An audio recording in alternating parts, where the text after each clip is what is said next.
Greetings everybody, this is Patrick from Artwork and Oddities coming to you from Universal Studios in Hollywood, California. Welcome to the Friday Five.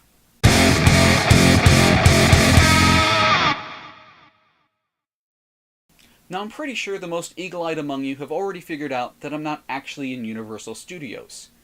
At least not as of this filming. As of this going up, I will have already spent Thursday night at Halloween Horror Nights, which I'm very excited about. And then today, Friday, will have been spent mainly at Hogwarts, which Autumn is super excited about and has actually already talked about in her previous unboxing video of the Wizarding World crate. I will put a link to that somewhere here. And then tomorrow, Saturday, we will be driving to Knott's Scary Farm to see Elvira perform, and I'm just super psyched about this weekend in total. It should be plenty of fun. However, because I am currently at Universal Studios, tonight's Friday Five will be all about, you know them, you love them, and they have frightened millions across many a decade, the Universal Monsters. Now, while this is kind of a top five, I don't really have a ranking for them. I just sort of love them all equally. These are definitely my favorite five out of them. It was really hard to choose who to put in here. There are plenty to choose from, and plenty of movies to pull from, and different actors to pull from, and things like that. Please be advised, I know that a lot of these have plenty of sequels, and have different actors in all the different sequels. For the most part, I'm going to be talking about the main ones that we all know, and the main actors that we all know.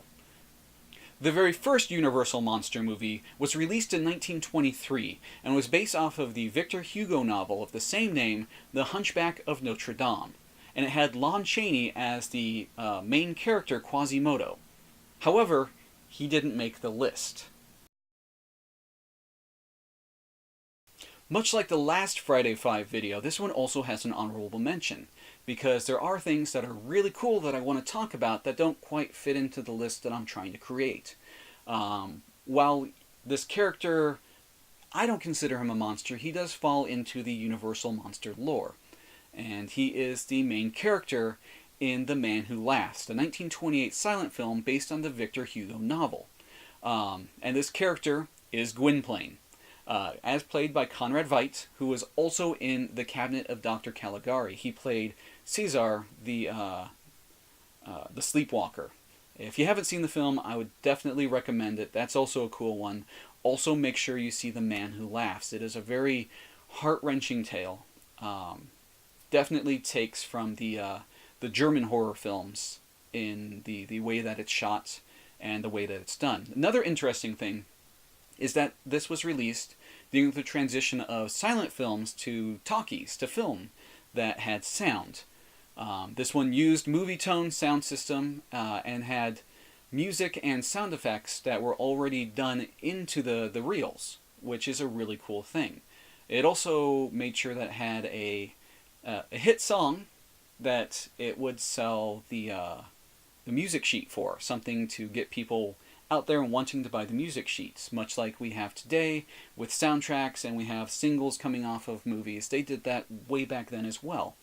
But they sort of toyed around with the idea of making it a talkie, but the one thing that really stopped them were the dentures that were created by Jack Pierce, and this is a name I will talk about again later on. But the dentures, they had hooks in them that made him smile, and it gave him that really creepy look, but they also made it that he wasn't able to talk. So that sort of did away with any idea that he would, that this would be a sound video, or a sound film. One of the things that I really enjoy about it, though, is even though he's sort of stuck in this really horrific grin, his eyes, he's able to act so much with his eyes and just little movements. It's really cool. Once again, I'd highly recommend you go see it. It is The Man Who Laughs. And another fun fact about it is that the look of this film, and in fact The Man Who Laughs, gave way to another character that everybody is very familiar with.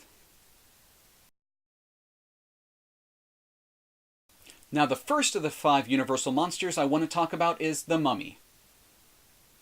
No, the old Mummy movie. No, Imhotep. No, the black and white Imhotep mummy movie. There we go. Yes, that is Imhotep as portrayed by Boris Karloff in the 1932 film The Mummy. This look was created by Jack Pierce. Interesting thing, Jack Pierce would start working on Karloff and doing the makeup at 11 a.m. He would apply cotton and spirit gum to his face, the clay to his hair, and wrapping him in linen bandages that were treated with acid and burnt in the oven. He would usually finish this makeup job at about 7 p.m., in which Karloff would go and film and do his scenes until 2 a.m., and then he would come back and it would take another 2 hours to take all of the makeup off. So it was a very labored process, but it ended up looking very, very cool. And very unique for mummies. The sunken face and the lines and everything were very, very cool. There are several scenes in which he just looks straight into the camera with the eyes, and it is very creepy.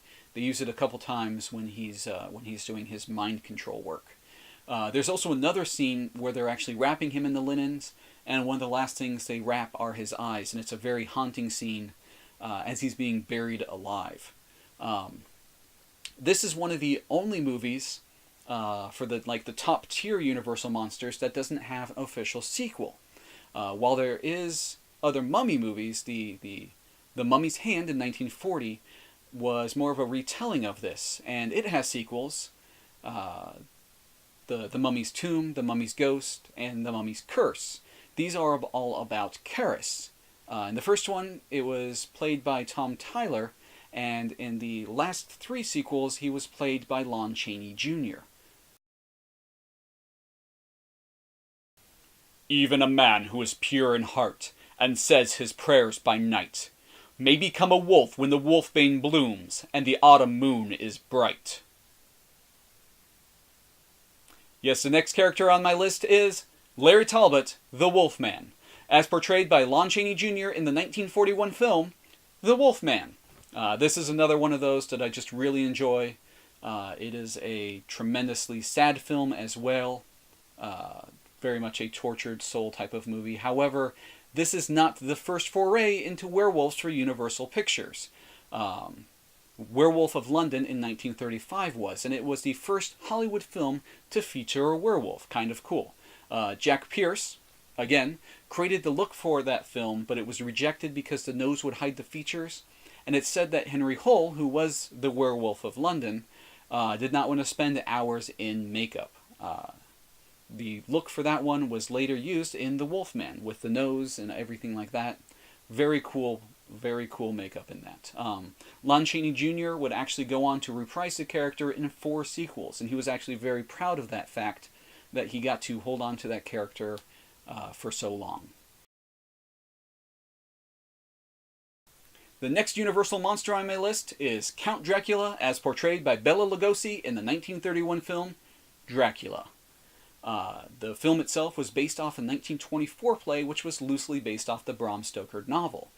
Interestingly enough, this is also one of the first movies that is legally based off of the novel. While Nosferatu was made first in 1922, it was made without permission. Stoker's widow sued for plagiarism and copyright infringement, and the courts decided in her favor, and pretty much ruled that all copies of the film had to be destroyed. So if you have seen Nosferatu, you have seen a copy of the film that has sort of slipped through the court's fingers. Bela Lugosi had already played the starring role on Broadway, and he was actually in LA while they were casting for the film with the touring company. However, the studio didn't want him. They wanted to go with somebody different, even though he had already been getting really good reviews and a lot of people said he was right for the film. He finally won the studio over, though, by saying that he would take a $500 a week salary for the 7 weeks of filming. However, in the end, within 48 hours of its opening at the New York's Roxy Theater on February 12, 1931, Dracula had sold 50,000 tickets, cementing the fact that Universal Studios would make monster movies. Coming in at number 2 on my list of Universal monsters is The Monster, as portrayed by Boris Karloff in the 1931 film Frankenstein and the 1935 film The Bride of Frankenstein, along with Elsa Lanchester as his mate. The 1931 film is actually adapted from a 1930 play by Peggy Webling. There was an unproduced American version that Universal had picked up and adapted into the film. The makeup in both the 1931 and 1935 movies was created by Jack Pierce, once again creating an iconic figure and an iconic look for these figures, including the awesome hair of the bride. Bela Lugosi actually wanted to play Dr. Frankenstein, and the studio wanted him to play the monster. At the time that he was reading it, it was written a lot cruder and a lot more angry and not as much movement, so he decided he did not want to do this, and therefore led to Boris Karloff taking the role. And as they say, the rest is history there. And the famous quote in this line, "It's alive! It's alive!" was voted the number 49 movie quote by the American Film Institute out of 100 in 2005. And the number one monster on my list of Universal monsters is Gil-Man, aka The Creature, from the 1954 movie Creature from the Black Lagoon. He was actually portrayed by two different actors, Ben Chapman on land and then Riku Browning in the water.